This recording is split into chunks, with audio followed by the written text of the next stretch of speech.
અમદાવાદમાં બેદરકાર અધિકારીઓ સામે વધુ વખત હાઈકોર્ટ સખત નારાજ જોવા મળી। અધિકારીઓની બેદરકારીને કારણે રાજ્ય સરકારનું નામ ખરાબ થતું હોવાનું હાઈકોર્ટનું કહેવું છે। પંચાયત વિભાગના અધિકારીને હાઈકોર્ટે મોટો દંડ ફટકાર્યો છે। બેદરકારીપૂર્વક અને નિયત સમયમાં સોગંદનામું ન દાખલ કરવા બદલ 25,000નો દંડ ફટકારવામાં આવ્યો છે। સરકારી તિજોરી નહીં પરંતુ અંગત રીતે દંડ ભરવા હાઈકોર્ટે ટકોર કરી છે।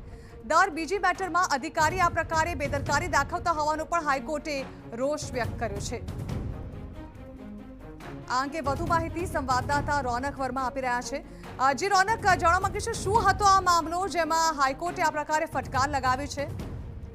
બિલકુલ થી પંચાયત વિભાગને લઈને જે ભરતી થાય છે તેને લગતો આ મામલો છે કે જેમાં એક દિવ્યાંગ મહિલા હતા, તેમની જે ભરતી પ્રક્રિયા સંબંધિત મામલાને લઈને ગુજરાત હાઈકોર્ટમાં પાછલા કેટલાય સમયથી સુનાવણી છે તે ચાલી રહી હતી, પરંતુ આ તમામ કાર્યવાહી દરમિયાન ગુજરાત હાઈકોર્ટ તરફથી ભરતીને લઈને કેટલાક પ્રશ્નો છે તે પંચાયત વિભાગના અધિકારીઓને સોગંદનામા સ્વરૂપે રજૂ કરવા માટે કહેવામાં આવ્યું હતું, પરંતુ અનેક સમય વીત્યા બાદ પણ યોગ્ય જવાબ અધિકારીઓ દ્વારા ન રજૂ કરવામાં આવ્યો હતો અને જે સોગંદનામું દાખલ કરવામાં આવ્યું તેમાં પણ યોગ્ય જે કાળજી રાખવી જોઈએ તે ન રાખવાના કારણે ગુજરાત હાઈકોર્ટ દ્વારા સખત નારાજગી છે તે વ્યક્ત કરવામાં આવી છે।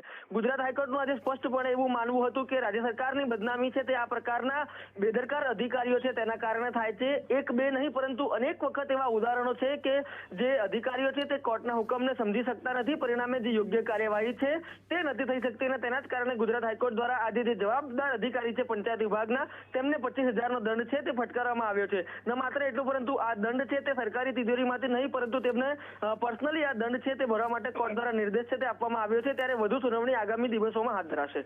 બિલકુલ, આભાર રોનક। તો પંચાયત વિભાગના અધિકારી કે જેઓને દંડ ફટકારવામાં આવ્યો છે હાઈકોર્ટ દ્વારા તે પણ સરકારી તિજોરીમાંથી નહીં પરંતુ પોતાની રીતે આ દંડ ભરવો પડશે।